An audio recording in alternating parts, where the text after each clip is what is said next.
इंदिरा गांधी ने इस देश में बनाया और एक नेहरू जी ने बनाया था 28 नेशनलाइज बैंक इस देश में। लेकिन वो सारे चलते हैं बैंकिंग रेगुलेशन एक्ट से। बहुत सारे प्राइवेट बैंक भी हैं, कई बैंक नेशनलाइज आपस में मर्ज होते जा रहे हैं, घाटा में जा रहे हैं, तो 3-4 को एक में मिला दिया जा रहा है। ठीक है, तो ये है बैंक का लाइसेंस जिससे बैंक पब्लिक से जमा लेते हैं। उसी तरह से 2002 में एक्ट कहां पास होता है? लोकसभा राज्यसभा में। 2002 में एक और एक्ट पास हुआ जिसका नाम है मल्टी स्टेट मतलब बहुराज्यीय क्रेडिट कोऑपरेटिव सोसाइटीज एक्ट।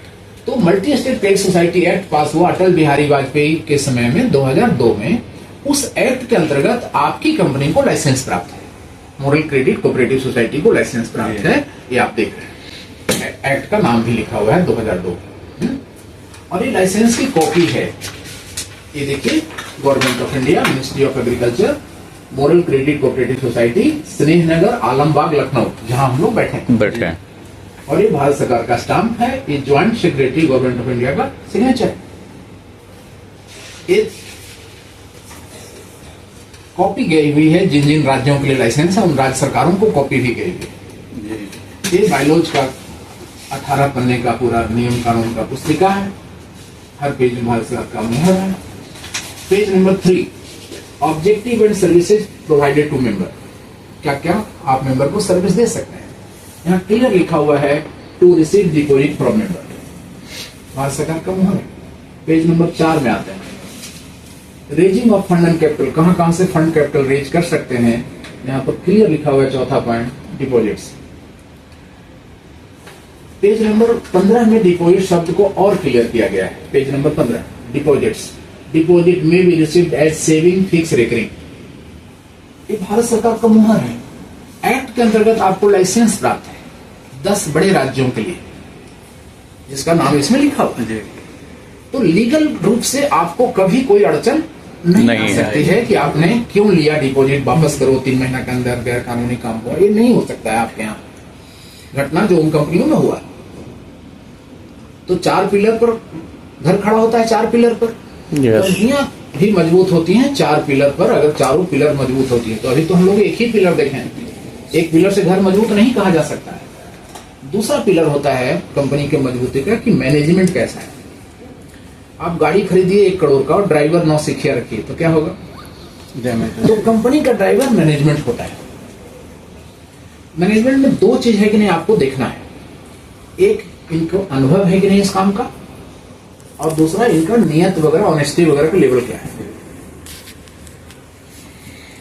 अनुभव क्यों? आप हवाई जहाज में बैठते हैं तो एयर होस्टेस अनाउंस करती है कि आज का हवाई जहाज अब उड़ान भरने के लिए तैयार है, और आज का पायलट का नाम यह है वगैरह वगैरह, क्रू मेंबर का नाम यह बोलती है ना।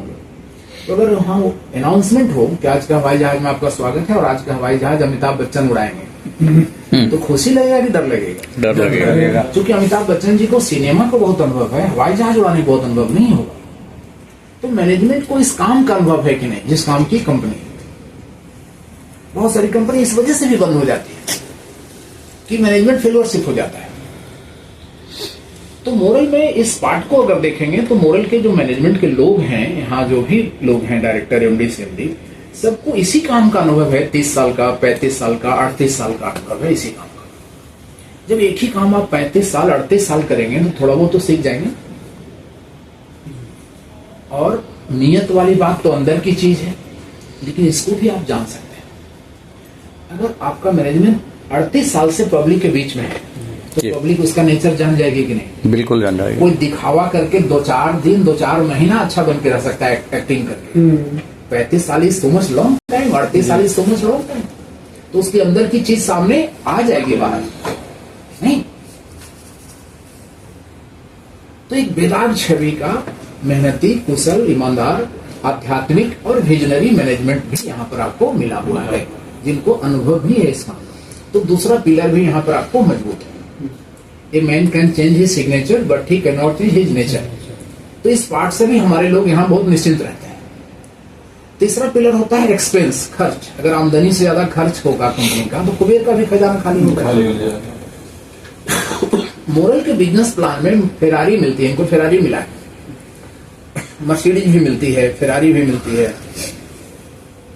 तो एक बार मन में आता होगा आपको कि इतना कुछ कंपनी कहां से बांट रही है। जैसे भी रॉयल्टी वाली प्रश्न आया कि प्लॉट भी आप दे रहे हैं और 1% रॉयल्टी भी दे रहे हैं, उसी तरह से एक्सपेंस को जानिए पहले कि डिपॉजिट में खर्च कितना है। आपका जो बिजनेस प्लान हो बहुत अच्छा है, तभी तो फेरारी वगैरह सब दिया जा रहा है। लेकिन डिपॉजिट में खर्च है साल का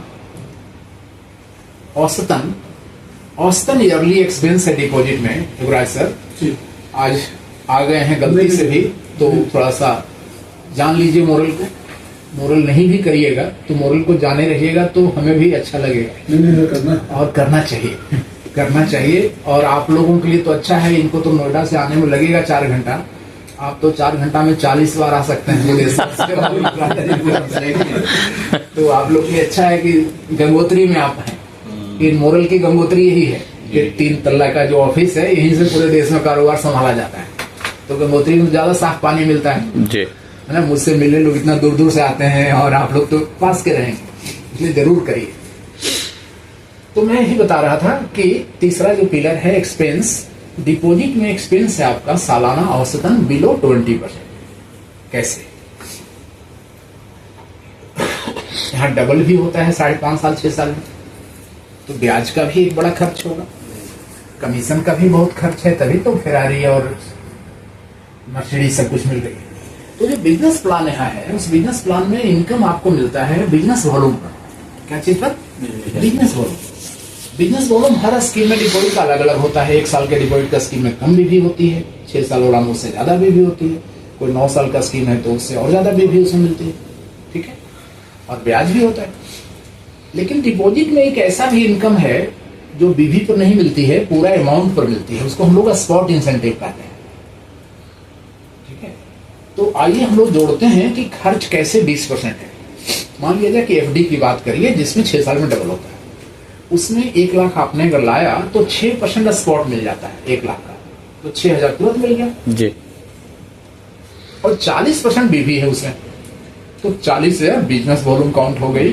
और आपका जो प्लान है जिसमें सब कुछ मिलता है, फेरारी और मर्सिडीज और सब कमीशन बाइनरी वगैरह, उसमें डिस्ट्रीब्यूशन है बीवी का 65%। कितना?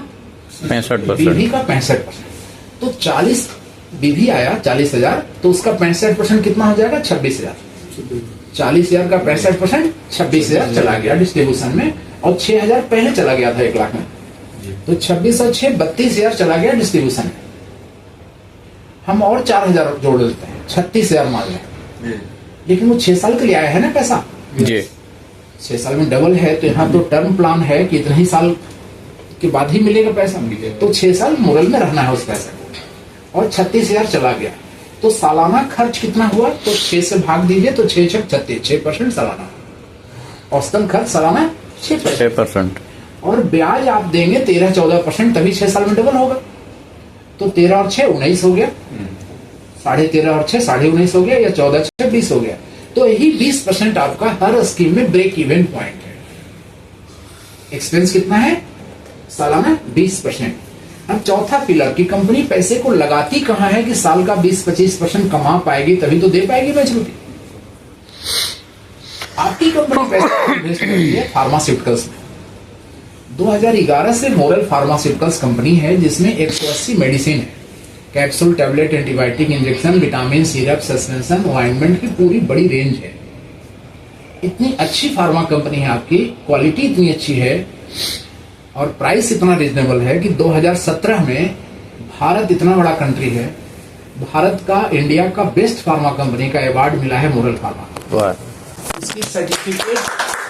इसकी सर्टिफिकेट आपको मिल जाएगी, वो देखिए वहां रखा हुआ है जी जी।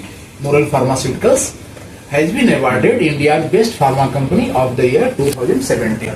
ये मुंबई के 5 सितारा लीला होटल में ये मिला था 10 मार्च 2017।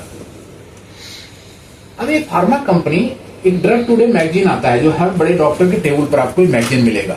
ये ड्रग टुडे फार्मा के दुनिया का बहुत बड़ा माना जाता है मैगजीन, गीता माना जाता है इसको फार्मा की दुनिया का। इसके कवर पेज में मोरल फार्मा का नाम आपको मिलेगा जी, ठीक है। तो फार्मा के 2 डिवीजन है मोरल में, एक ट्रेडिशनल है, इसमें एमआर है, एरिया सेल्स मैनेजर है, रीजनल सेल्स मैनेजर है, एनएसएम है। एडिशनल, और एक आपको दिया गया। इनको कहा गया कि आप दवाई ना बेचिए, लेकिन आपके एरिया में तो हैं दवाई बेचने वाले लोग ना जी, उनसे मिलिए, उनको बुकलेट फार्मा का दिखाइए, उसमें सब कुछ लिखा हुआ है, वो पलटेंगे, उस लाइन को जानकार हैं, सब समझ जाएंगे। उनको मार्जिन बताइए। अगर दूसरा फार्मा कंपनी उनको मार्जिन 50-60% दे रही है और मोरल फार्मा में उनको मार्जिन 80-90% मिल रही है, तो क्यों नहीं जो है सो आपका दवाई बेचे? क्योंकि फार्मा अच्छा मार्जिन का बिजनेस है, आपको पता होगा। 2 रुपए का कैप्सूल मार्केट में 10 रुपए में बिकता है, तो अच्छी मार्जिन दुकानदारों को मोरल ने दिया है। तो वो दुकानदार ज्वाइन हो जाएंगे आपकी टीम में, वो मोरल फार्मा का दवाई बेचने के लिए वो नेटवर्किंग नहीं करेंगे, दवाई बेचेंगे, लेकिन आपने ज्वाइन करा दिया, इसलिए आपको बिजनेस वॉल्यूम आता रहेगा, उस पर भी आपको बाइनरी और सारा इनकम मिलता रहेगा। तो फार्मा में इन्वेस्टमेंट आपका होता है, कभी भी उसमें मंदी नहीं आती है फार्मा में। कोविड में भी फार्मा का दुकान बंद नहीं हुआ।